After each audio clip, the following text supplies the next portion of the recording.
एक सवाल, अगर किसी देश में एक सोशल मीडिया पोस्ट किसी इंसान की जान ले सकती है, तो क्या वह जो पोस्ट सोशल मीडिया में वायरल हो रही है वो असली है या किसी बड़ी साजिश का हिस्सा है? 18 दिसंबर की रात बांग्लादेश के मेमनसिंह जिले में 30 साल का दीपू चंद दास अचानक भीड़ से घिर जाता है। भीड़ उसे चारों तरफ से घेर लेती है और आरोप लगता है कि धर्म अपमान की जांच होती है। उससे पहले कानून पहुंचे, लेकिन वहां की जनता उससे पहले फैसला कर चुकी होती है।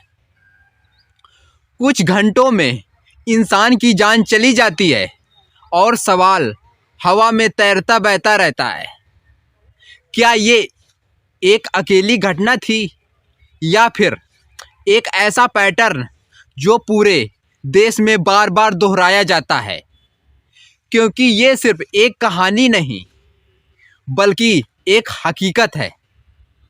जून 2025 से दिसंबर 2025 तक महज 7 महीनों में 71 ऐसे मामले दर्ज हुए जो सेम पैटर्न को दोहराते हैं और लोगों की जान चली जाती है।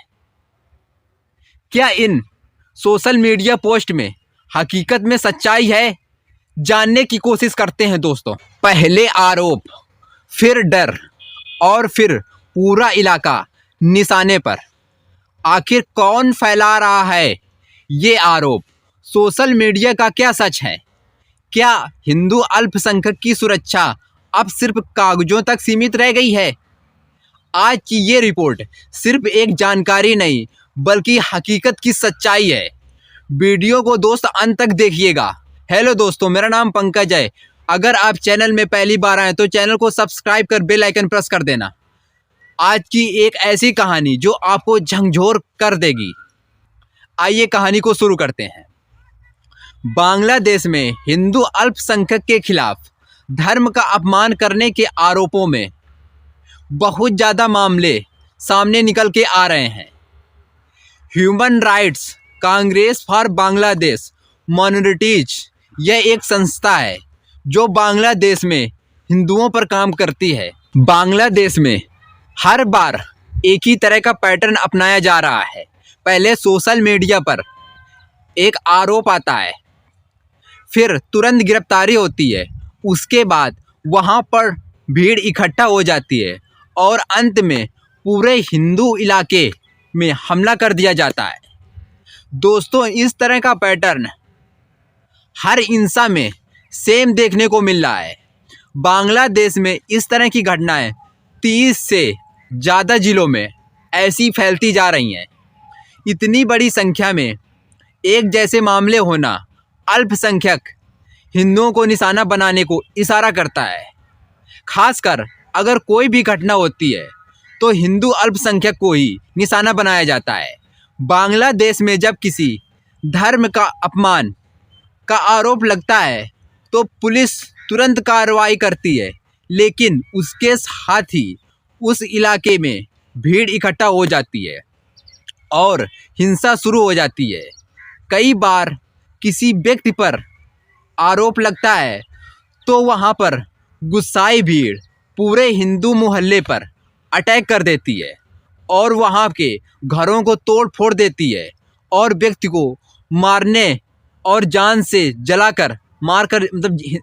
मार कर जला देने की घटनाएं सामने निकल के आती हैं। 19 जून 2025 को बरिशाल जिले में 22 साल के तमाल बैद को पैगंबर मोहम्मद के बारे में थोड़ी टिप्पणी कर देता है तो पुलिस उसे गिरफ्तार कर लेती है और उसे सज़ा देती है और वहाँ की पब्लिक में बड़ा तनाव फैला देती है और जिससे एक बड़ी हिंसा का रूप ले लेती है।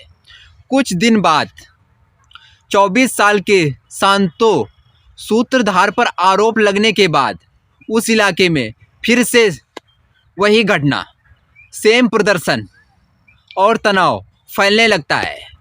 27 जुलाई को रंगपुर जिले में सबसे गंभीर घटना हुई। इस घटना में 17 साल के रंजन राय को गिरफ्तार करने के बाद हिंदुओं के करीब 22 से अधिक घरों को जला दिया गया, तोड़ फोड़ की गई, आतंक मचाया गया, हिंदू को रहने के लिए, उनको भगाने के लिए बेबस किया गया। इस तरह की घटनाएं होती रहती हैं। इस घटना ने साफ कर दिया, जैसे ही आरोप लगता है हालात बेकाबू हो जाते हैं और पूरे हिंदू समुदाय को डराने धमकाने की कोशिश की जाती है। 18 दिसंबर 2025 को मयमनसिंह जिले के भालुका इलाके में 30 साल के दीपू चंद दास को भीड़ ने पीट पीट कर मार डाला और उसके शव को जला दिया। दोस्तों, ये घटना बहुत ही ज़्यादा बांग्लादेश में फैली हुई है, जिससे वहाँ पर तनाव का माहौल बढ़ता जा रहा है। संगठन का कहना है कि बहुत से मामलों की शुरुआत सोशल मीडिया से ही होती है, खासकर फेसबुक से।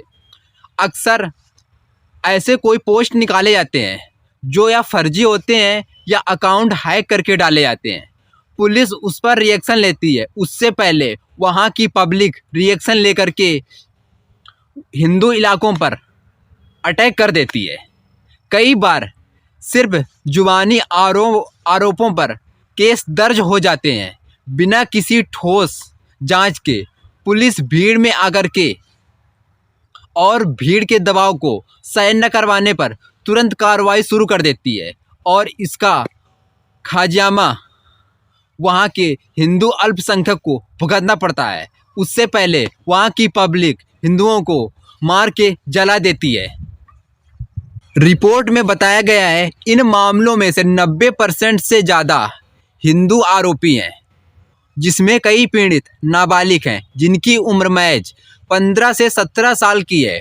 उनको आरोपी बना दिया जाता है और उनको मार के जला दिया जाता है और वहाँ पर हिंसा फैलाई जाती है। इस तरह के सेम पैटर्न बांग्लादेश में अपनाए जाते हैं और वहाँ के हिंदू अल्पसंख्यक को पूरी तरह से परेशान किया जाता है। दोस्तों, इस वीडियो के माध्यम से किसी को दुखी नहीं करना है, बल्कि हमारे पड़ोसी मुल्क बांग्लादेश में क्या हो रहा है हिंदू समाज के साथ, आपको जागरूक करना है। अगर ये कहानी अच्छी लगी हो तो चैनल को सब्सक्राइब कर बेल आइकन प्रेस करना और कमेंट बॉक्स में कमेंट करके बताइए हमारे पड़ोसी देश हिंदू